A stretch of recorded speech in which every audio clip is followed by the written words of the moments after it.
Thokozani family, how is everyone doing? Thokozani, Hotep Royals, Thokozani,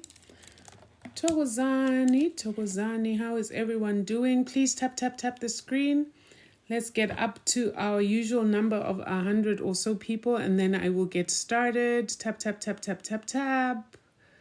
Please tap the screen. If you can hear me, please tap the screen. Please tap the screen, guys. Toggles in. There we go. So you can hear me great. Just keep tapping. Tap. That way this will get up in the algorithm and we will get started. I hope you have pen and paper today. It's one of those.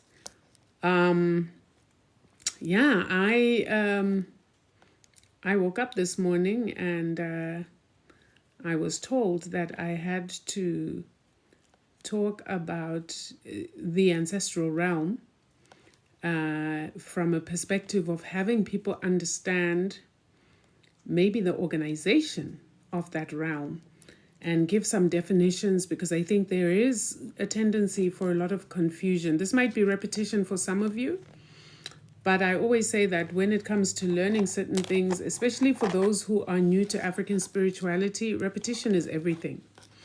But I would like to also encourage you that let's not just repeat, the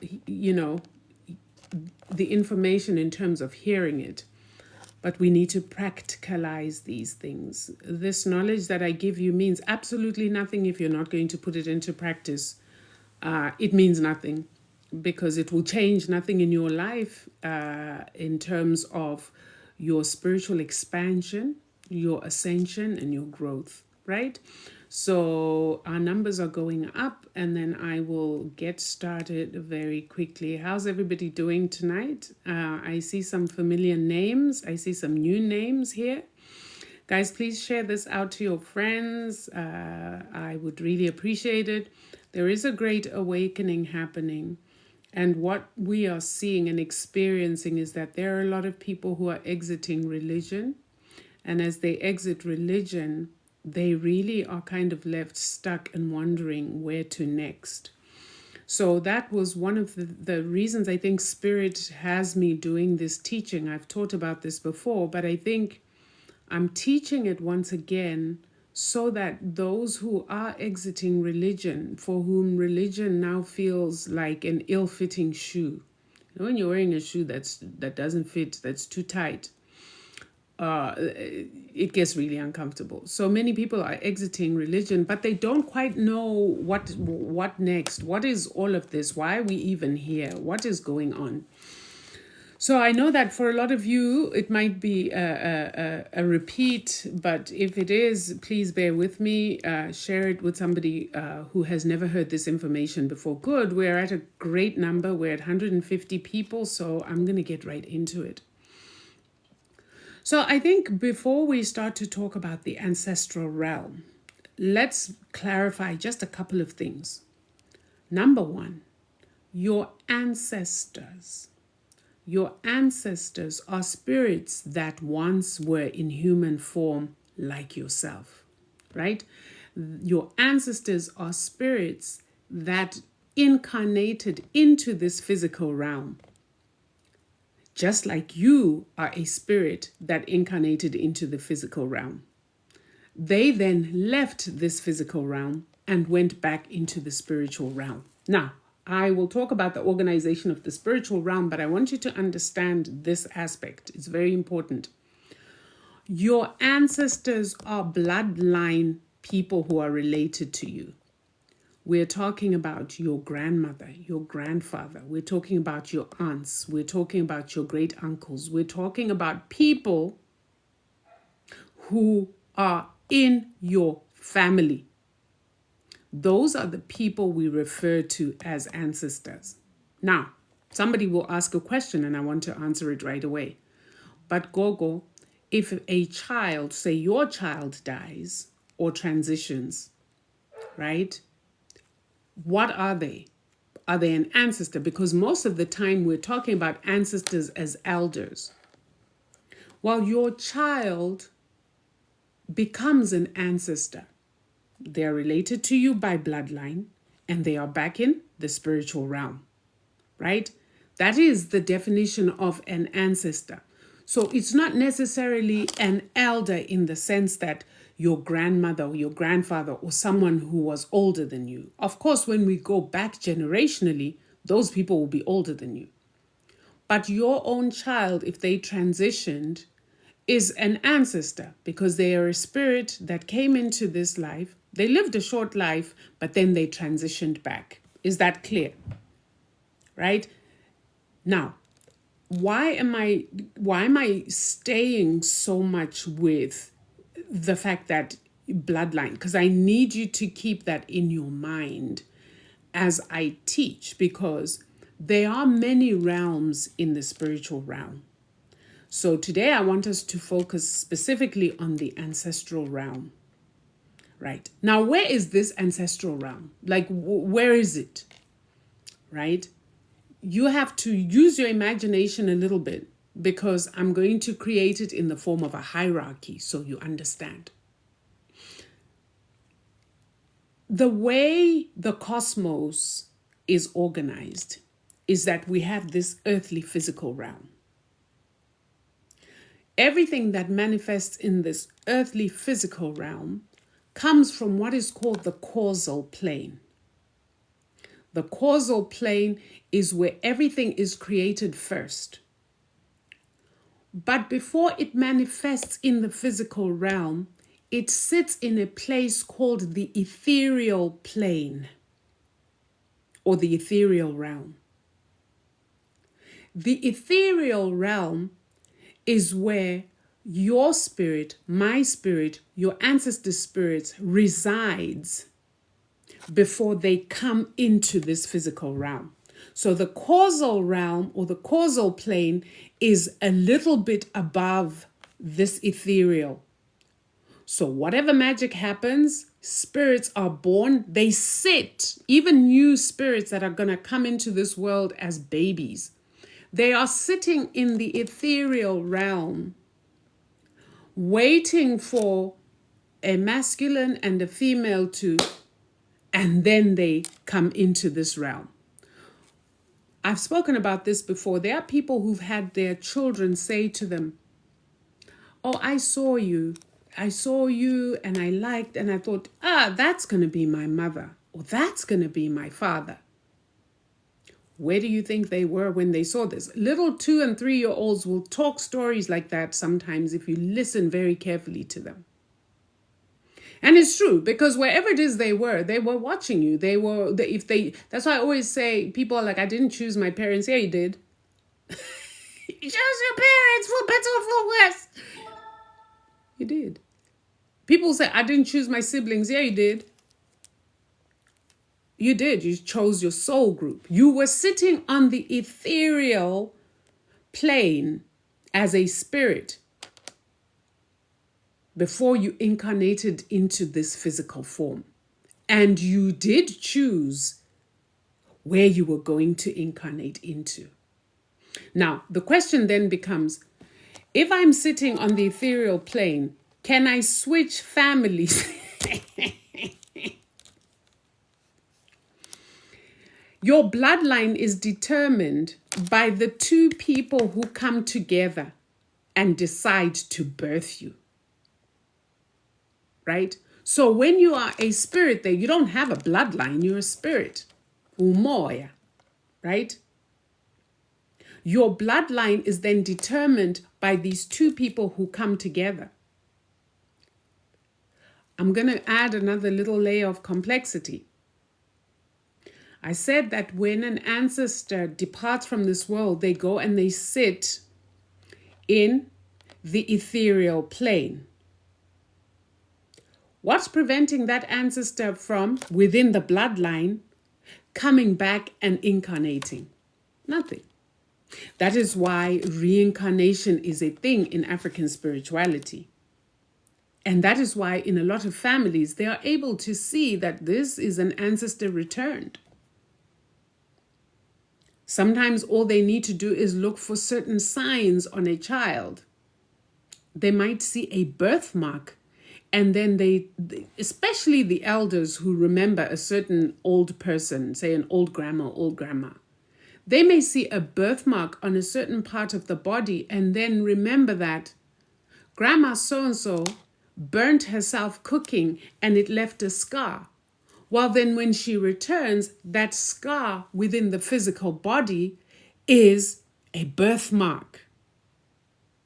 This is why I always say to people, there are ways in which you can find out if you are a reincarnate. Look for birthmarks on the body. Sometimes there are people who can even explain to you where that birthmark comes from. If they can't, well, chances are, depending on what it is and where it's at in your body, sometimes you're an ancestor returned who was stabbed. And you might have a something that literally looks like a gash, but it's a birthmark. You were born with it. So there are many different ways of telling whether you are a reincarnate.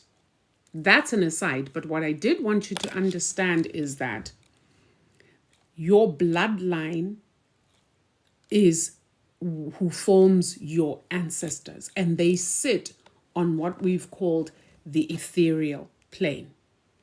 You may have heard me talk about how you as a person, even now, you have what we call an etheric body. That etheric body is what connects you to the ethereal plane. So when it comes to connecting with your ancestors, it is your etheric body which has its own signature, if you like, that they connect with, usually when you're asleep. Which brings us to the issue of cleansing. Why can't I connect with my ancestors? I've said this before. If your etheric body is murky and has bits of energy from other people's etheric bodies, either through sexual contact or just through wear and tear, just living and not cleansing, maybe for years and years, you accumulate other people's etheric bits on your etheric body. Well, when your ancestors kind of want to connect with your etheric body, which is based on your signature blueprint, they can't connect with you. And then you think my ancestors aren't hearing me. So that is why cleansing is important. I thought I'd just put that in there. Right? Now, why did I start here? I started here because I wanted us to make a differentiation. I called this the ancestral realm. There are a lot of things that happen in the ancestral realm, a lot of which has to do with the state of the people who passed on to that realm. What state were they in? For example, you may have an ancestor who passed on because he was unalived. That ancestor is in the spiritual realm, but not on the etheric plane. They're sort of in an in-between world until they are cleansed of the pain and they are released. Then they can ascend to that ethereal realm. You have ancestors who unalive themselves. They're a special group of ancestors. And in most African traditions, somebody who has unalived themselves is not permitted to come back as an ancestor. Meaning to say, there are rituals that are performed that locks them out of the bloodline. The reason this is done is because they do not want a situation, in isiZulu they call it umkoka. In other languages they may call it, bad luck, where by inviting such a spirit into your physical life, you run the risk that that spirit becomes a malevolent spirit that sort of whispers into the children's ears that they too should go that route. It's the same with ancestors who died being involved in dark witchcraft, where they were doing dark rituals and unaliving other people. Those are not ancestors that a lot of people want, to be a part of their physical life because of the danger that they will come into their lives and start to cause havoc. And they usually do this by finding one child or another who they want to carry on the work that they were doing. Now, in a lot of initiation schools, such ancestors who carried that kind of dark magic can be cleansed. And some people will opt that they want such an ancestor to be part of their spiritual entourage. I will tell you what I did personally, because there was a great grandfather, not my direct, but brother to my grandfather, who was a wizard. I wanted nothing to do with it. So no, I banished and shut him out totally. Right? So what I'm trying to paint is an ancestral realm that is pretty complex. It's not a simple thing of, I want to venerate my ancestors, I'm going to create an altar, and then I'm going to just invite them. Because you don't know what you're inviting and who you're inviting. Right? This is why when you set up your altar, number one, you want to cleanse. And as you cleanse, you want to profess that you require only the ancestors that walked in the light. Only the ancestors that did good things. Right? That means those are the ancestors you want to be involved in your life. For protection, for wisdom, for whatever gifts they bring for you. Those are the ancestors you want. And you banish and you tell the others, step away. You're not invited to this party. And you have to be quite authoritative about it, because they'll take chances.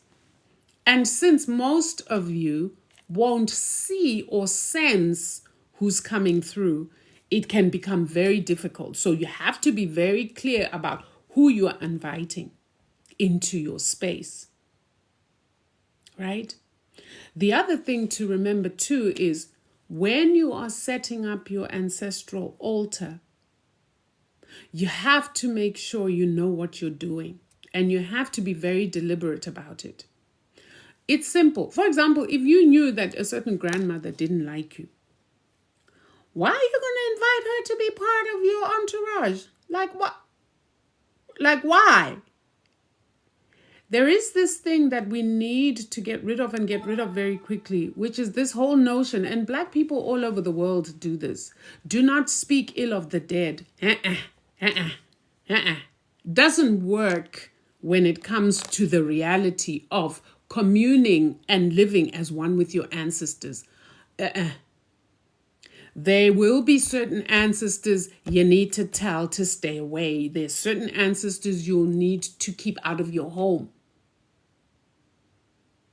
So don't, just because somebody's crossed over to the other side. Listen, if somebody has crossed over to the other side, and while they were living, they did some messed up stuff. They were pure evil. They're that in the spiritual. Remember, their physical activity was determined by the nature of their spirit. Are you hearing me? So nothing changes just because they're on the other side. They're still evil. So you don't want to invite such an ancestor. That's why your general invitation when you're starting out and you're new at this is to first banish all those who did not walk in the light, all those who did evil things, all those who passed on, unalived themselves, unalived others, and have not been cleansed. They need to step aside. You do not want to invite those spirits to be part of your entourage, trust me. You really don't. Is this clear? I just want to make sure that this is clear for everybody before I kind of move on to the next thing. Right? Now, a lot of people will ask, what are good places to set up an ancestral altar? Traditionally, a shrine was set up, not an altar. We're talking traditionally. When I say a shrine, I mean a place outside in the yard that would be set up so that any time venerations or libations had to be poured, so that any time any communication had to happen, it would be outside. Nowadays, people are living in apartments, people are living in rented places. You cannot set up such a place on a property that belongs to someone else. So if you're renting, you cannot set up a little shrine like that. Not because your landlord might have issues with it. That's not the issue. The issue is you cannot bring your ancestors into a place that doesn't belong to you. It already has its own ancestors, whether they are acknowledged or not. Whoever owns that property, the ancestors of that person, whether acknowledged or not, own that place. Does this make sense? This is why if you are in a rental place, you literally do a ritual where you tell your ancestral entourage that for now, this is where you are. And you do not set up, you don't set up anything permanent. You simply bring out what you need to bring out when you want to do your veneration. This is your tobacco or snuff. This is your boxer. Some of them like isango or what should we call it? Marijuana, just in case I get shut down. It could be, usually there's water. In some cases, there can be a candle or not, depending on your tradition. There could be candles. It could be a set of candles. It just could be one candle, a white candle. I always suggest that when people start out with just one white candle. Why? Because the white candle is the frequency of light, right?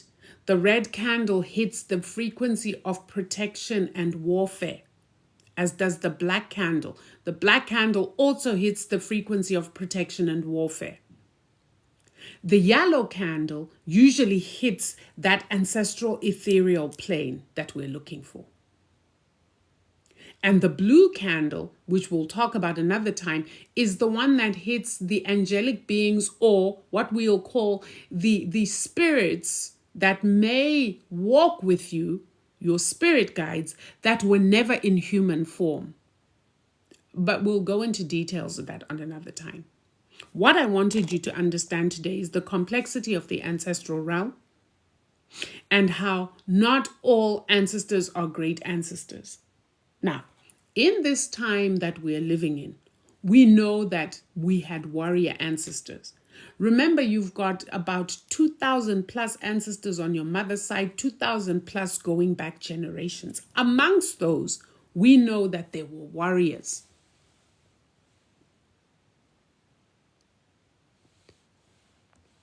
Right? Among those, we know that there were those who were warriors.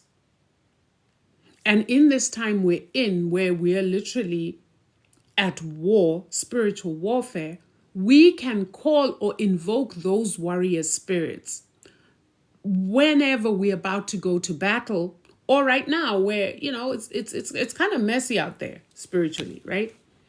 And we all need some form of protection. And I always say your ancestors are your first line of defense. Now, usually when you call your grandparents, your great-grandparents, the gogos, the mkulus, those great-grandmothers, those great-grandfathers, usually when you tell them what you need, they summon the warrior spirits on your behalf. But you have no problem summoning them yourself when you need them.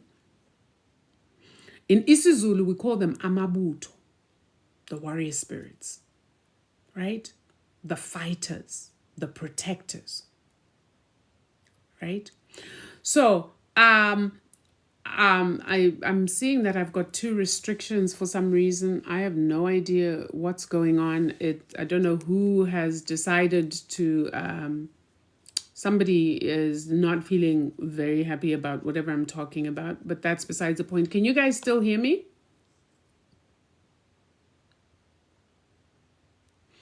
Someone says, I've been told that I could do an altar for ancestors in a suitcase, and I don't know about that.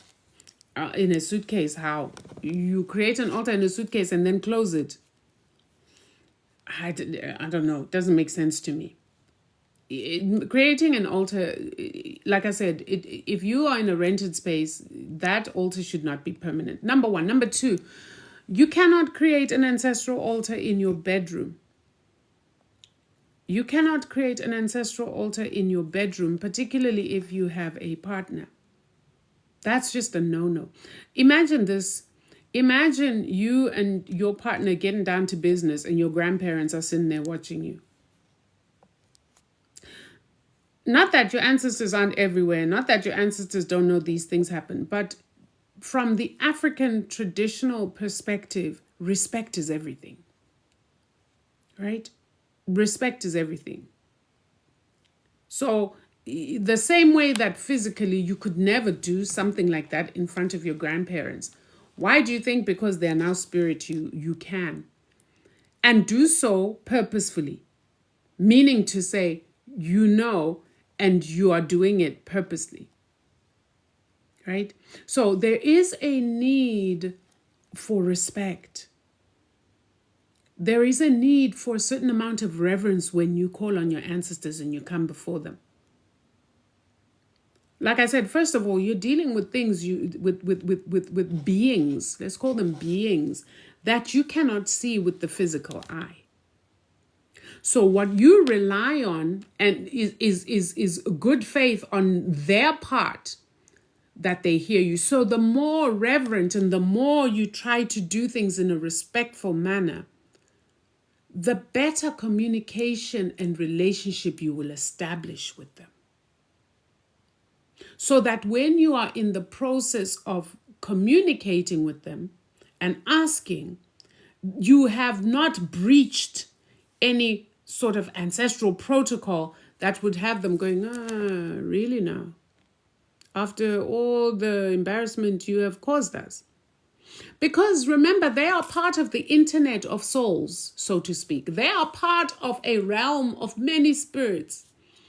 Imagine a scenario, and I know I'm going to make this sound funny because I'm silly like that, but imagine a scenario where one ancestor is laughing at your grandmother and saying, hi, what did you birth? What did you leave down there? Look, your child is doing this in front of you. And they're all heckling and laughing at her. I mean, imagine such a scenario.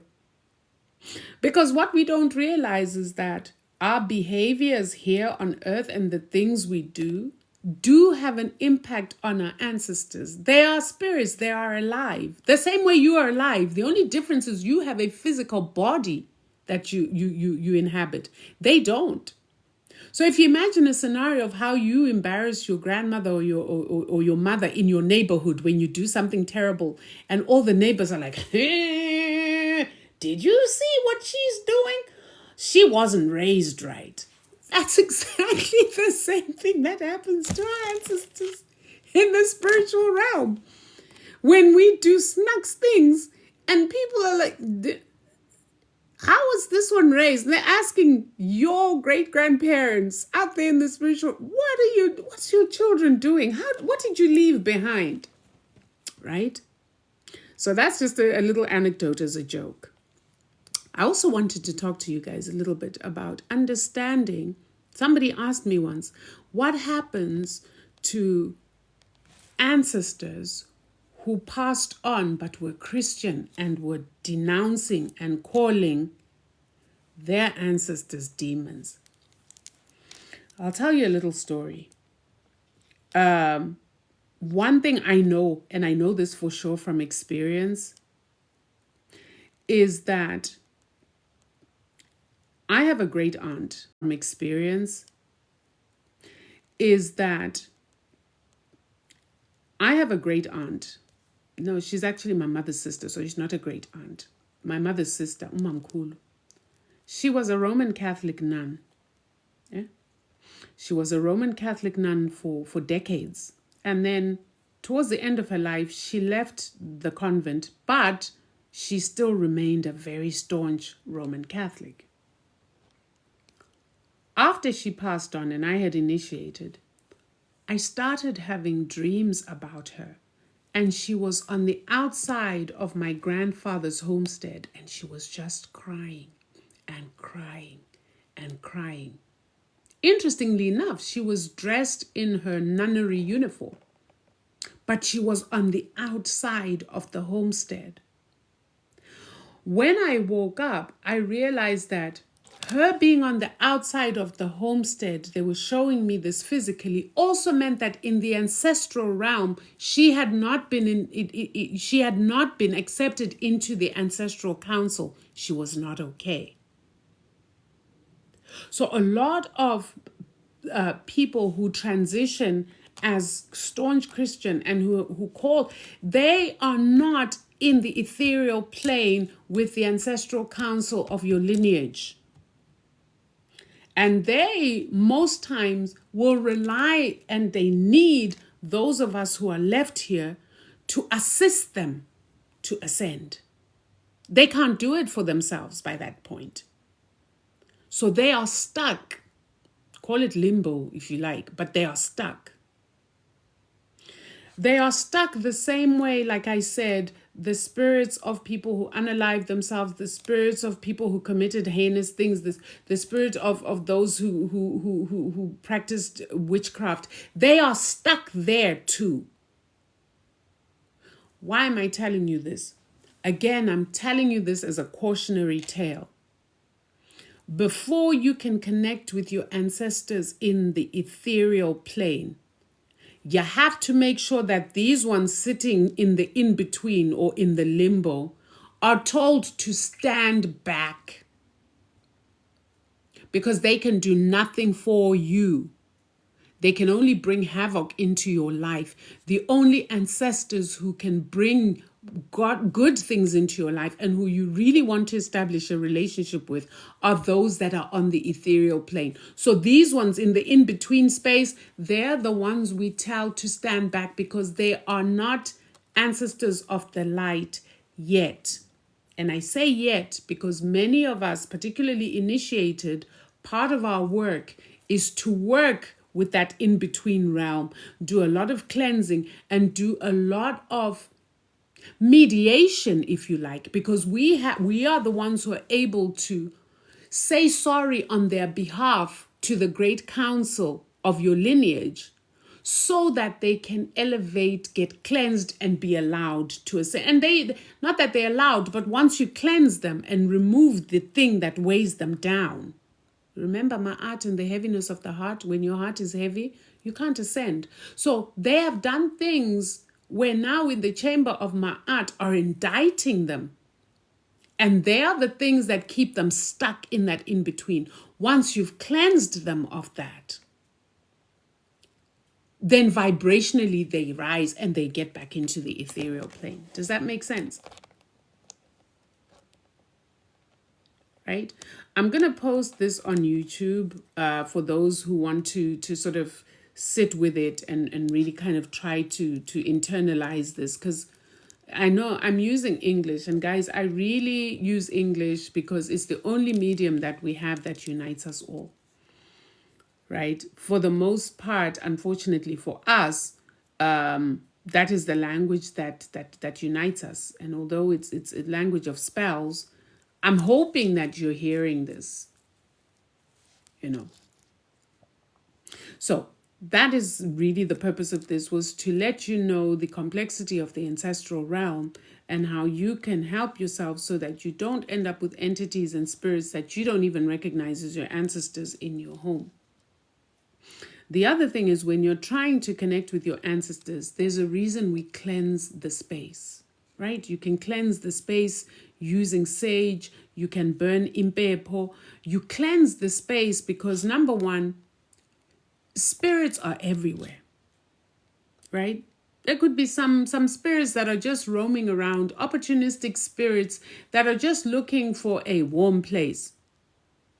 They find you talking to somebody and you have not created a portal that is strictly for your ancestors of the light. Well, like I said, they're opportunistic spirits. They'll stick around. You put out some liquor, you pour some libation. You might even do a feast where you're feasting your ancestors, what we call iladi, and you leave things out for your ancestors. And these spirits will be like, oh man, there's food over here. So you want to cleanse your ancestral space, or the place where you're going to be doing your ancestral work and your ancestral communications, so that you don't also have these opportunistic spirits that are not in your bloodline. They're not. But remember, when we're speaking about spirits, we're talking about umoya, which really means air. We don't see what's on the other side unless you're especially gifted that way, right? So most times for many people, it'll be like a stab in the dark, but it doesn't have to be, because there are ways in which you can safeguard yourself and safeguard your home and your space. Now, on that whole ancestral thing, I want to talk about a practice that I've seen that really scares me, in the sense that I don't know how people can be so reckless. I find it a lot among people who are into spiritual practices. This throwing of dark magic at people and stuff, guys, it has dire consequences for you. It has dire consequences for you in the ancestral realm, meaning to say, ancestors of the light do not deal in dark things. That's why we call them ancestors of the light. Now, many people who are dabbling in spirituality are also dabbling in what we call dark magic, and they seem to believe there are no consequences for that.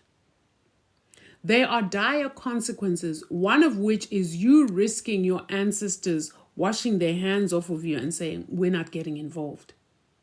So while you're busy saying, oh, my ancestors this, my ancestors don't play, my ancestors this, you've probably got some crazy entities who are moving and working on your behalf for whatever benefit you are giving them, whether it be alcohol, whether it be tobacco, whether it be, a feast. Your ancestors aren't present for that nonsense. So you pay a heavy price by dabbling in dark magic. And the heavy price is your ancestors literally saying, you know what, we're not a part of this, because this is not how we roll. Right? That is also another reason why you want to make sure that those ancestors that are stuck in the middle, the ones who did all those nefarious things, are told to back off when you're doing your ancestral work, because remember, they are spirits. You might suddenly have a notion and you don't know that it's some ancestor whispering to you that you dabble in this and that and the next thing. Once you go down that route, it's a very difficult road to come back from. Very difficult road to come back from.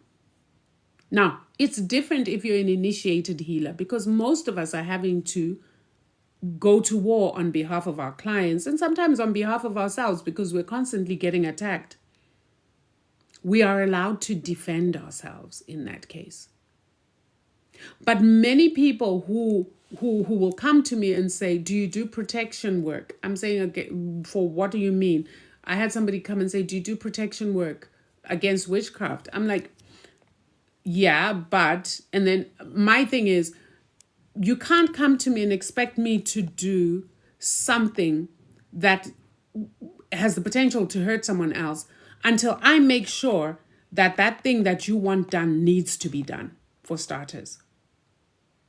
If you're guessing that somebody might be throwing witchcraft at you, but you're saying it because their attitude towards you is different, I'm not going to buy that. I need to verify what's actually going on.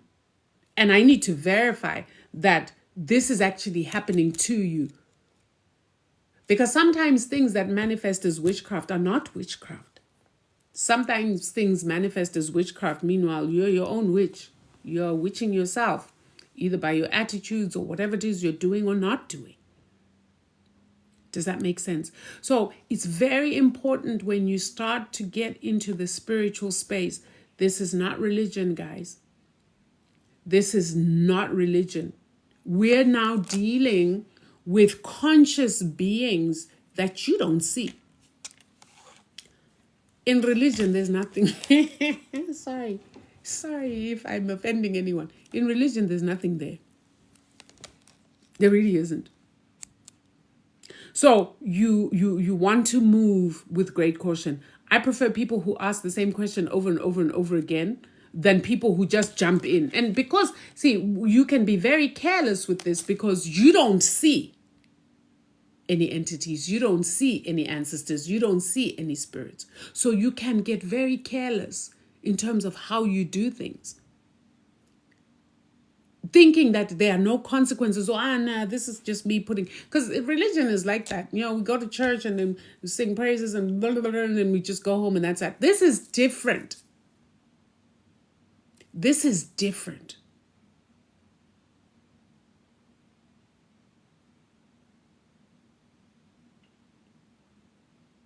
Somebody asks, a baby girl asks, what about impinda work? That's what I was talking about. You can't, if you are not initiated, you need to make very sure that this work that you're doing is directed at the right person, or make it general to say, whoever it is that's doing this to me, I'm sending it right back to you. It is not mine. I do not own it. It belongs to you. You deal with it, right? But don't, for goodness sake, call somebody's name if you're not 100% sure that this is the person. Because if you are wrong and you hurt somebody, you have started down a path that is usually very difficult to return from. Because you've basically violated ma'at, you've violated universal laws. Like I said, you're allowed to defend yourself. But remember, one of the universal laws of the cosmos is do no harm. But take no shit. That's what I always say. Do no harm, but take no shit. You have a right to defend yourself if somebody comes for you. But you better make sure that you know what you're doing and that this person is the one, not based on your suspicion. Not based on your suspicion. Because most times your suspicion is wrong. Could be that there's an aunt in the household that just, you just think she's so silent, she doesn't talk to anyone, she's just moon. But the person who could be doing bad things to you is the person who shows you the most love, the most, listen, you don't play with witches. They know their game. A witch will never from the get-go show you that they are out to get you. That's how they get close to you. That's how they get into your energetic space. That's how they're able to get a piece of your DNA, either through your hair or an article of clothing, is because they got that close to you and you trust them implicitly. They're smart. Right? Yeah. That's just an aside. I thought I'd answer the question that I saw over there. So, I'm quite happy to answer any questions. If there are any questions, you can go ahead and request if you like. I don't know if I'm restricted from people requesting because, it says I have 2 restrictions there. I wonder if a palm-colored creature passed by here and didn't like our talk. You know, they're getting very nervous with everything that's going on because they do know, probably more than many melanated people, they do know that their ending will come from the spiritual space. They know this already. They know things 100 years before they happen. They've just kept us asleep so that we don't know what's happened. And then when they reveal certain things to us, we're like, oh my God, but they've been knowing. They've been knowing.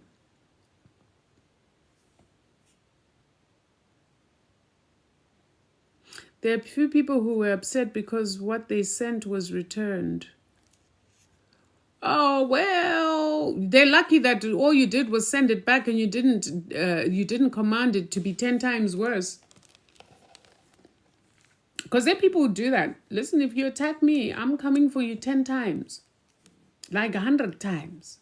Because I want you to always remember, anytime you hear my name or you think of me, you shudder. That way, you are not tempted to try that mess with me again. You only get one chance with me. After that, it's game on. Ziyakhala. We meet in the ethers like this. And then we see who's who. I don't play like that. When you call your ancestors, can you call on other elements such as fire, water? No, okay. That now brings us to other spirits. And I didn't want to go into that live today. I just wanted to keep this brief. I wanted you to really process the stuff that we did. I'm going to come and talk about the other spiritual realms. I did say, right? Because I do know that there are other spirits, but I wanted us to deal with the nearest realm to us. And then I will link how your ancestors are connected with other spirits that were never human. Because a lot of our ancestors worked with other spirit beings. And as we've inherited our ancestral gifts, those gifts, what we call ancestral gifts, are those particular spirits. Now that's a story for another day. And I will go deep into that because there are several layers of those particular spirits. I also advise people, please do not entertain spirits whose origins you do not know. What do I mean by whose origins you do not know? If there is no bloodline connection, meaning if you don't have an ancestors that worked with a certain group of spirits or certain spirits, you really have no business going there, because when those spirits come into your life and they don't have a boss, i.e. your ancestor, to kind of rein them in, it can wreak havoc in your life. That is why I always say, be very cautious in following traditions that you know nothing about. Be very careful in being initiated in traditions that you know nothing about. If there's no ancestor in your bloodline that was linked to a particular tradition, how do you find this out? Either through divination, consultation, to find out. If you're not sure, please do not go around initiating in things you do not know. Right now, there are people who are being initiated into cults and have no idea that they're being initiated into these cults because they think they are being initiated into some African tradition. You got to be very careful about that. There are people out there who are masquerading like they're initiating you into a tradition. Meanwhile, many of them know very well that if there's no ancestral tie to that tradition, if there's no ancestral linkage to that tradition, you have no business in it. But because they want you, they're going to initiate you and send you sailing down the river. I know many people who've really messed up their lives by going through initiations that they had no business going through.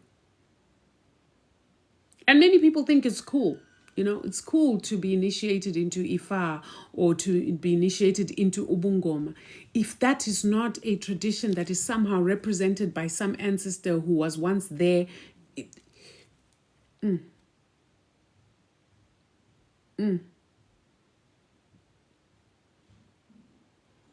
So I think if there are no questions about other things, how do you know when you have reached the correct ancestors? That's very easy, Ndlovukazi. That's very easy. You start to see good things happen in your life, and I just don't mean materially. It could be that there was disharmony in your home. It could mean that your life was just chaotic, right? It could mean that maybe on the job you were just hated for nothing. But once you've connected with the right type, with the ancestors of the light, you will see a change in your life. Listen, if there is no shift, no change in your life, something is not okay.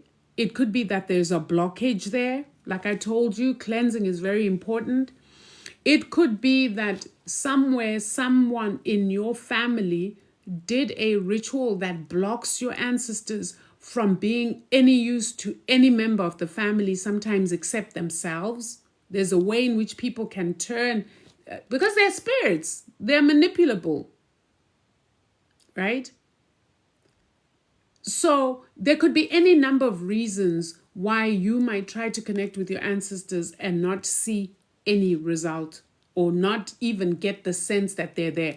By the way, also, whenever you're connecting with your ancestors, why it is advisable to do so outside in nature. You can use a river, you can use a forest, especially if you are somebody who's not even in your home country. Like me, I have a place where I connect with my ancestors here at home because certain rituals were done that permit me, and it is my house, so I can do that. I have permission to have a space. I literally have a whole room dedicated to that, right? However, every now and then, I will go and communicate with my ancestors at a river. Now, I'm not talking about communicating with marine spirits or water spirits. That's a totally different ballgame. Remember, I told you this is complex. This is literally my bloodline ancestors. Why do we use rivers? Because we know that rivers ultimately lead into the ocean and that all oceans are connected and connect all continents, right? So when I want to do a deep communication with my ancestors, I go and I do it at a river. And I communicate with them there. Also, the benefits of doing so in nature is that they give signs. Often, especially in the summer this side, I will go and I will do my libation. I will do my communication. I usually ask for a sign that whatever offering I gave was acceptable. I usually ask for a sign that they tell me or show me that they've heard me. I always get a sign. It could be a butterfly. Out of the blue, a butterfly will just come and maybe land on me. Sometimes in the dead of winter like this, a white butterfly would just show up out of nowhere and you're like, wait a minute, butterfly, how? I've learned not to question these things because they are communications. And it's like you see this butterfly, you can't even trace where it disappears to. Bees are another thing. You know, I have a picture, and maybe I'll share it in a on my TikTok as part of a slide to show you certain signs. I've had literally a bee come and sit on my ancestral beads. Just come and sit on my ancestral beads. Parked in a parking lot, door open. And guess what I was doing at the time? I was sniffing. So for me, it's like, you can't make this stuff up. Where does a bee there were no flowers, there was nothing. It was at a rest stop at a garage. And I took a driving break and I sat there and I'm like, okay, you know what? I need to commune and I need to say thank you for being with me on this journey. So I put some on the ground. I'm sniffing away and just chilling. Bzzz, she came, she rounded me, and then she came and like, of all the places to sit, right? Of all the places to sit, I have the picture and the video. She came and sat. Boop. And that time, I was coming from a vision quest. I'd been sent to do a work somewhere magical. And the question in my own spirit as we were heading back home was what we did acceptable? That was a question that I was transmitting. I wasn't necessarily asking it. I was transmitting. And at the last rest stop before we got home, the last one, we had an hour or so to go, this happens. I was one happy girl. I was like, we're on the right track. We're on the right track. Thank you. Thank you. Thank you. Thank you. So yes, they give signs. That's how you know whether you've connected. Their signs are, if you don't follow me on TikTok, follow and go through my thingies. You'll see I have posted numerous signs of an offering that has been acceptable because of the signs. Some of my signs are kind of like, they're wild. But I think the greater your connection, the more you're communing with them, the more you are at one, the more that, if they ask you to do something, you follow through.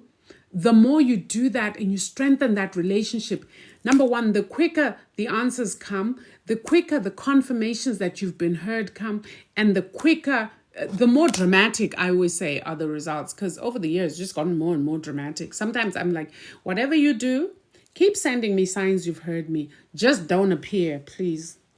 I don't think I can cope. Like, don't appear. It's okay, Coco. It's okay. Just send a praying mantis or a bee. I'm good. I'm such a coward.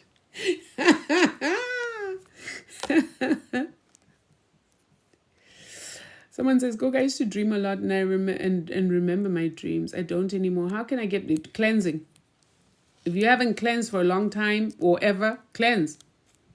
Because remember I said, if your ethereal body is murky, and not because you've done anything crazy, just living life. Remember, we're spirit first, guys. You have to develop a spiritual practice where you tell yourself, once every quarter, I'm going to cleanse myself. What does the cleansing involve? It involves steaming with herbs. It involves bathing. Sometimes it involves detoxing your body, which then involves purging. Right?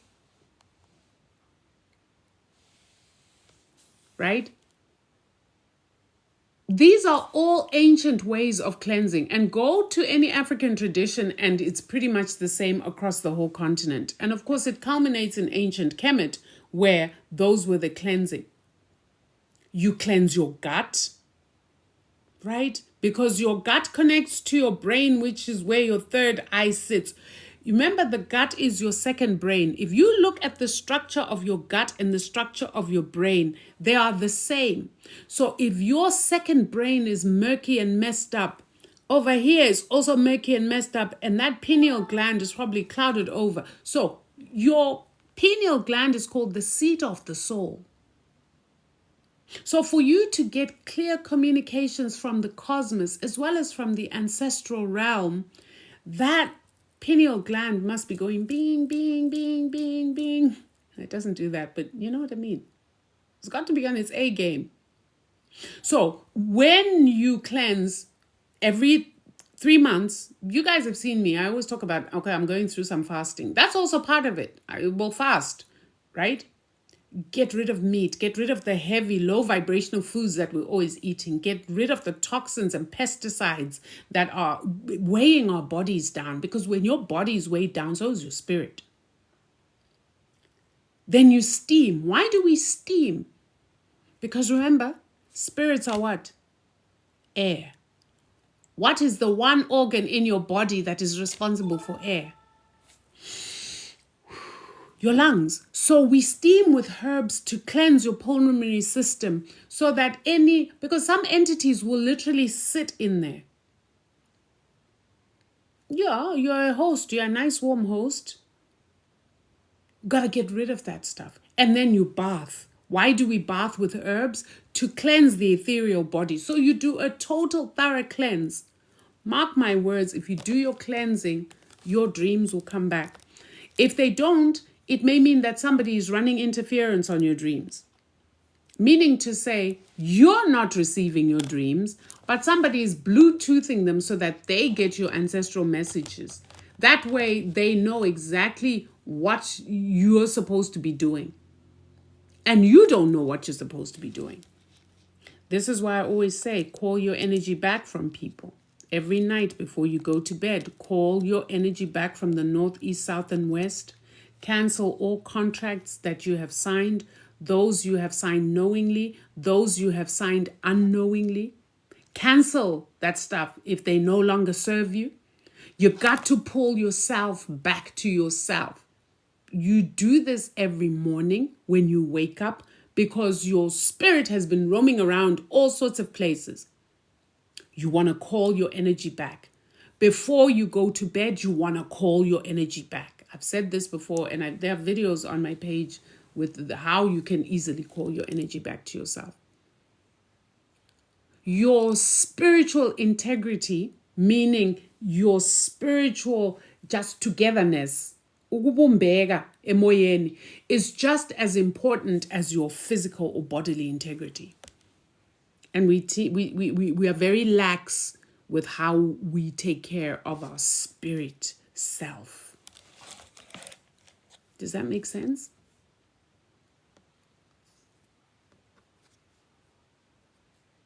Yeah. So that was a great question. So I've given you reasons why your dreams may not be coming through, right? Number one, cleansing. Therefore, you cannot get that connection. Number two, could be someone running interference on your dreams. So if you cleanse and still it's a no-no, then we need to look at the second option and see what's really going on, right? Somebody has a question. Can you come up, please? Sure, Rashe. Did you request? Yebo. Togozani. Togoza, how are you, Gogo? I'm good, my love. How are you? Good, thanks. So I was just wondering, so if I have an ancestor that was Christian but did not denounce their ancestors, they were just, say, culturally Christian, and they were accepted in the realm of the ancestors, would using, what's it called, the Bible as a tool to connect with them be appropriate as well, or no? No. I'll tell you Okay. why. I'll tell you why. And it may sound a bit purist, but I just have to tell the truth as I know it. The Bible is a tool of enslavement and colonization. There is no ancestor. Once you cross over to the other side, you see that very clearly. And remember, once you cross to the other side, you're also now exposed to those people who were really wounded by the sayings. Because remember, the idea of calling your ancestors demonic comes from that book. So by the fact that you were loyal to that book, many of them, when they get to the other side, they realize that that is not the way to go. Okay. All right. Thank you for that. You're welcome, my love. I'll tell you something that happened to me in initiation school, just so you understand this better. In initiation school, there is a thing called ukuphakamisa isithunywa. Those who are of the tradition that I'm in understand what that is, where basically they say there is an angelic ancestor who was a Christian and who was a prayer warrior. Let me tell you what mine did when she came through. I was told about this afterwards because when they come through, most times you're not even aware. So I went into trance and she came through and she said, this nonsense. You're busy going around with this. Like she basically tore Christianity down. So after that experience, and remember, I'm at initiation school where I was supposed to go through a process that requires us to be singing church songs and reading from the Bible. I was even trained in how to do divination using the Bible. When I got home, she made me burn that stuff because she was like, hey, I'm not, no. So I don't know how it is for other people because I do see in our tradition as Izangoma, which is the Southern African tradition, I do see a lot of people, they even go to the extent of opening churches and still call Lord Jesus, Morena Jesu. I don't know how that works with them. And I'm not getting into people's business. I can only speak from the spiritual experiences that I've had and the things that have been shown in the spiritual realm. For example, bishops coming through to me and saying, help. A bishop, like a whole bishop in a mitre and everything. Wow. I don't even know these ones. I don't know them. They're not in my lineage. But because I'm a healer, I often get spirits who have nothing to do with me asking for help. I have had, I think twice. Once was just after initiation school and another, a couple of years later. 2 bishops came up and were asking for help. Help. Help, it's cold here where I am. Help me, my ancestors don't want to have anything to do with me. Help, help. I cause so many people to go astray. Tell them the truth. That's why I can confidently tell you there's no heaven and no hell, because I've heard it from the ancestral realm. I didn't need anyone to tell me that. I had spirits tell me there's no heaven and no hell.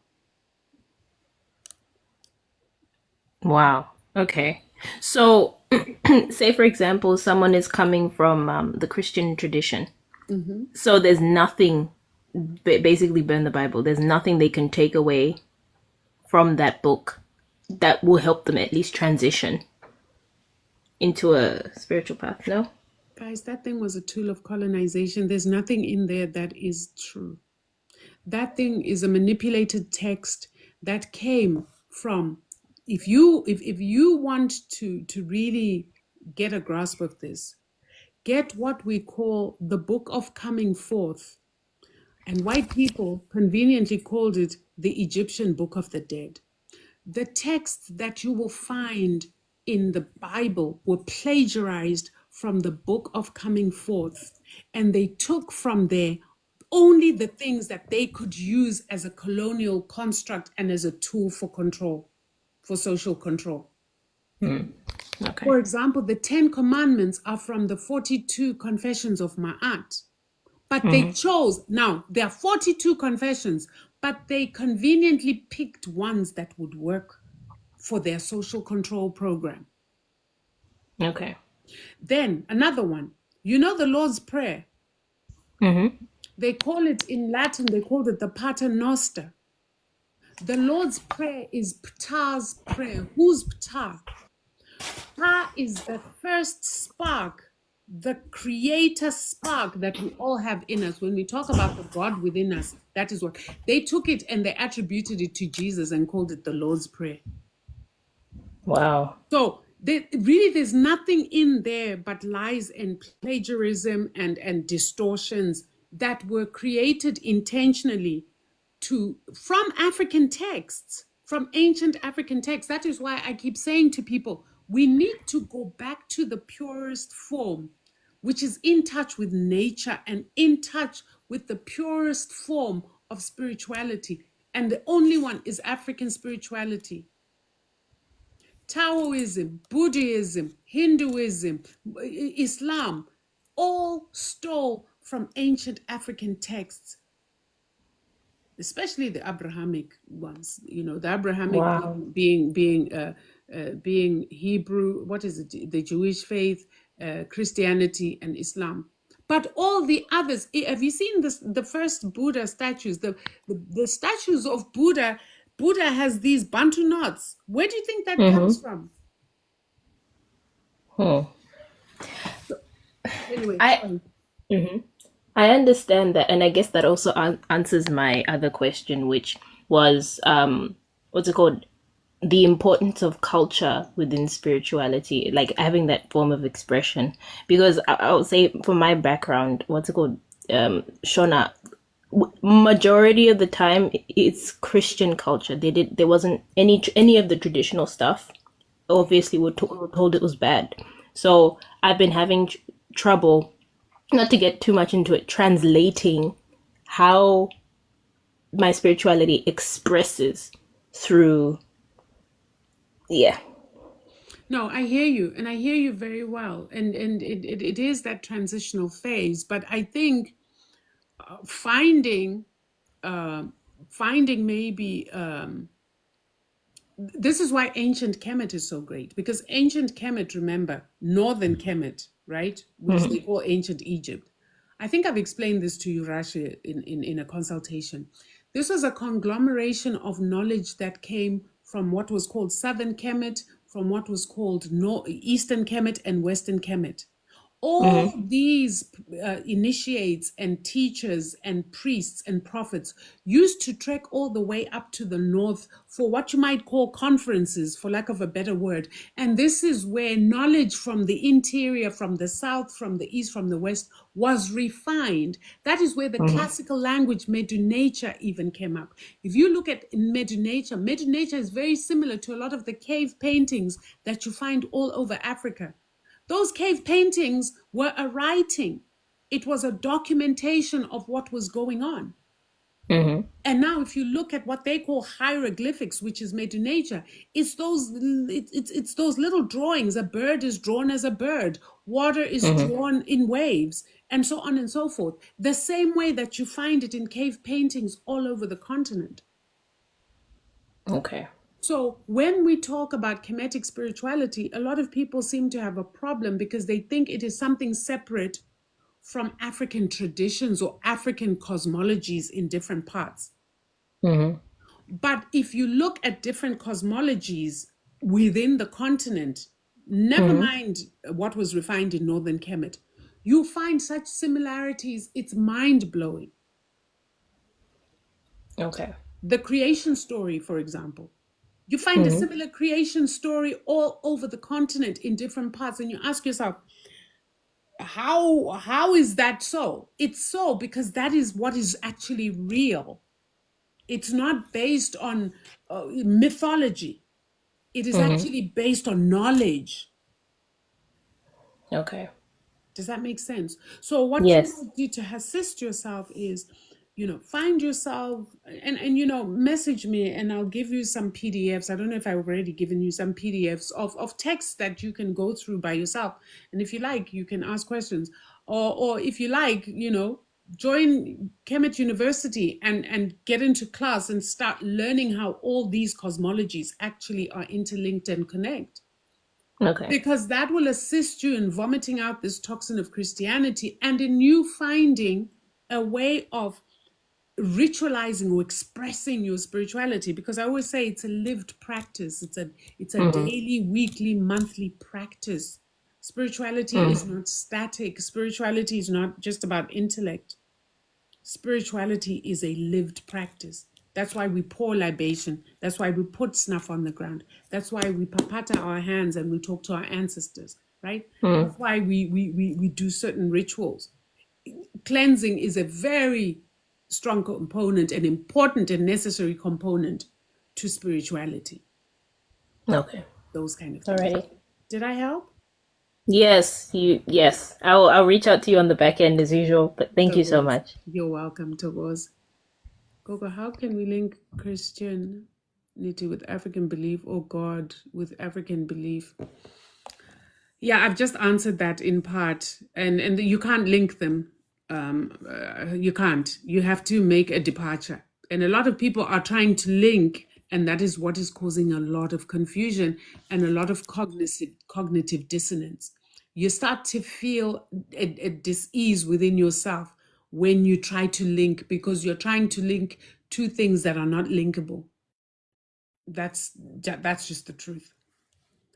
And listen, I sit here and talk like this, like I don't know. I was a Christian all my life. I was a Roman Catholic all my life. I almost became a nun myself. So I know from experience how difficult it is to unlink yourself from that, let alone then be open to accepting something else. But the thing is, accepting whatever it is you're accepting is you're actually accepting what is real and what is true versus the lies that were told in Christianity.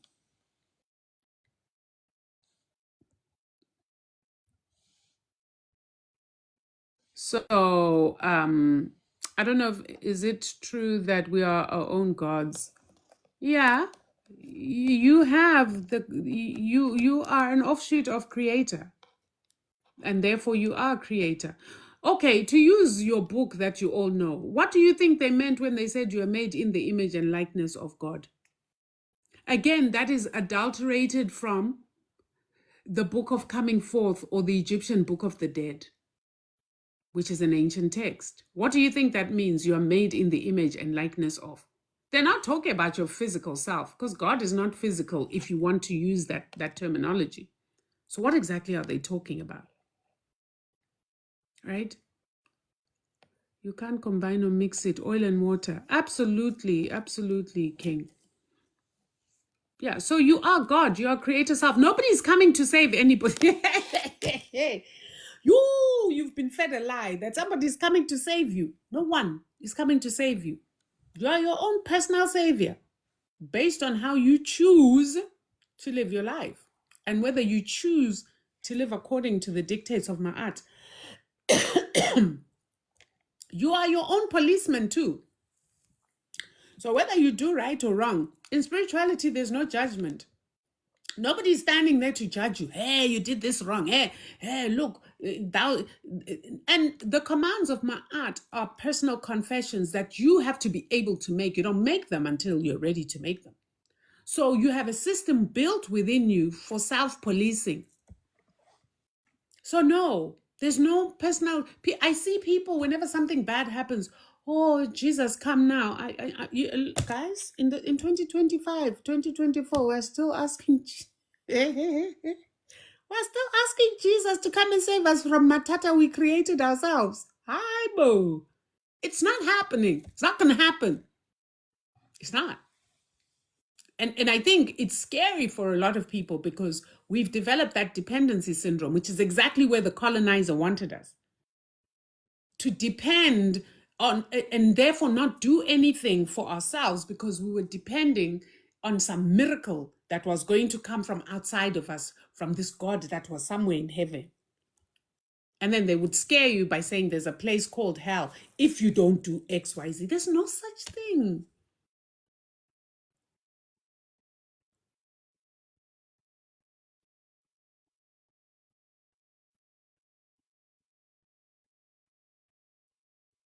So, unless there are any other comments or questions, shall we call it a night? And then I will come back and discuss the other realms, in the spirit. So we've talked about the ancestral realm. I think, what is it? Someone says, how do you call yourself back, Gogo? If you go on my page, you will see there are a couple of videos about how to call your energy back to yourself. Let's see if I have anything else that needs addressing. I don't have to ask anything. You answered all concerns. Oh, that's wonderful to hear. Thank you. Okay, thank you. Great. So we are closing down, Nick. So I'll be back with the next part. I hope you found this useful. It's going to go up on YouTube, guys. I save all my lives to put them on YouTube. So if there's anything you want to recap, go ahead and go to YouTube. Please, guys, don't forget to like, subscribe, share, comment.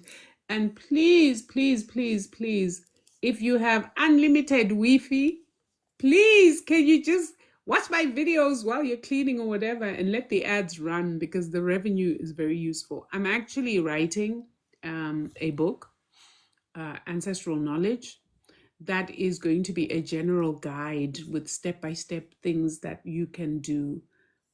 So if you assist me grow that channel and we create some revenue, the quicker that I can get this book published. It's already in the works, so it's just a matter of time. So I really appreciate you. Let's grow our house. Let's grow together. Let's learn together. I love joining with you guys. I mean, I think this is my calling. So anytime I come here and I need to teach, I'm like, so on that note, catch you guys on the next one. Have yourselves a good night. Oh, by the way, how can I forget something so important? It's a full moon tomorrow. It's a full moon tomorrow. It's a full moon. I think it's in the full moon in, I think it's a full moon in Scorpio.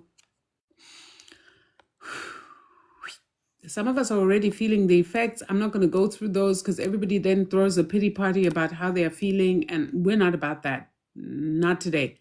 I myself am feeling some type of way, but we're not there. We're not vibrating low because we have rituals to do this full moon.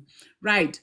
This is, for us who work with the African calendar, this is not the last full moon of the year for us. I see a lot of people saying, this is the last full moon of the year for you to do your release work. We are in the new year. We're actually only in the second season of the African New Year. So no, we're not there. However, this is a very powerful full moon. If you have release rituals you want to do, excuse me. Well, I won't say excuse me. If you have release rituals that you want to do, this is the time to do them. Full moon is your time to make money. You love full moons. Good for you. Wow, I appreciate that insight. Yeah, this is really the time. It's not a time to manifest. Guys, I always tell people this. This is what the palm-colored creatures have told you so that they can nicely mislead you. The full moon is a time of release because remember, she's full right now. And then immediately after, she will release that light and it will be a new moon, which is dark. The new moon period, which is 2 weeks, right? The new moon period is for 2 weeks. I'll let you know when the new moon starts or look it up.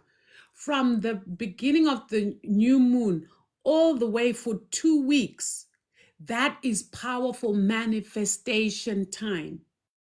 That is powerful time to do your manifestation rituals. With the full moon, these are release rituals. These are rituals of letting go. This is where you use her energy. If there's somebody who's been bothering you and you want to put a block on them, this is the time to do those kind of rituals. New moon going in for about 2 weeks, that is the time to manifest. Why? Let me explain to you. Remember that the moon, our set, the moon is unomkhubulwane, our set. She is the master magician. When she's building up her energy in silence, and remember when the new moon comes, it's dark. You don't see it in the sky, but it's there, but it's dark because it's not reflecting any light. In the darkness of the new moon, as in the darkness of the womb, is where real growth happens. This is where you can be depositing your manifestations quietly. You don't announce to people what you are doing. You work quietly in the darkness of her womb when she doesn't have light reflected. That period ends, that manifestation period ends 2 weeks after. So I think it goes for 2 weeks. And then now you start to see her in the sky as a crescent moon or as the quarter moon. By that time, you're good. Manifestation is something that you do like anything else that grows. A baby grows in the womb. Anything that you're manifesting, right? You're trying to bring into this realm. You do that kind of work during that new moon period, not the full moon. The full moon is for release and letting go. Does that make sense? All right. I think on that note, yes, listen, what full moon rituals can you do? Depends on what you're trying to let go of. You might be trying to let go of negativity. You might be trying to forgive. Write a dear mother, dear father, dear whatever. I'm releasing this pain that has held me captive for so long. I'm ready to start anew, right? You write that dear letter, you go outside if you can, you light that thing up and you let it burn. And you tell her, Great Mother, I am doing this in your presence. Thank you for bearing witness to me doing this. Now, you got to make sure, as with all things spiritual, you actually mean it. If you're not ready to forgive someone, don't dabble. Don't dabble. She's not to be taken lightly. Many people always think of Cosmic Mother as some kind of benevolent. Not always. If you see the wrath of Black women right now against the establishment and how Black women have literally just said, we're done. We are a manifestation of her. So don't mess with her. If you're not ready to forgive, if you're not ready to let go, don't be performative with your spiritual practice is what I'm trying to say. This is not a performance. This is real shit. Excuse my French. It really is. I've seen people get hurt. That is why sometimes I love to teach you guys, but when it comes to certain spiritual practices, I often wonder whether this is a wise thing to do, because I almost feel like I wish I could handhold every single one of you through every stage, because there are people who have been hurt by not by messing about. Like, F around and find out. And hope you live to tell the tale. Don't play with these cosmic bodies. These cosmic bodies are conscious. The sun is conscious. The moon is very conscious. And right now, like I'm telling you, the same way we are hurtful and we're sick of the system and we're sick of being abused and we're sick of everything, so is she. We're literally as above, so below. What we're feeling in our bodies as a melanated goddess is exactly what she's feeling. So this would not be the good time to mess. Yeah? I don't mean to scare you. Just a cautionary tale. Don't do a release ritual if you don't mean it, especially the forgiveness ones. Because once you do it and she bears witness and you burn that piece of paper, you best believe you best have forgiven. You can't then after that take up your cross and carry it, your cross of unforgiveness. No. So if you're not ready, do the work that is necessary to get you to a place where you can say, okay, you know what? I'm ready to release this. And then you go ahead and do it. Yeah? Okay. On that note, I think I've given what I can give. Thank you guys so much. I appreciate you, Royals, for joining us.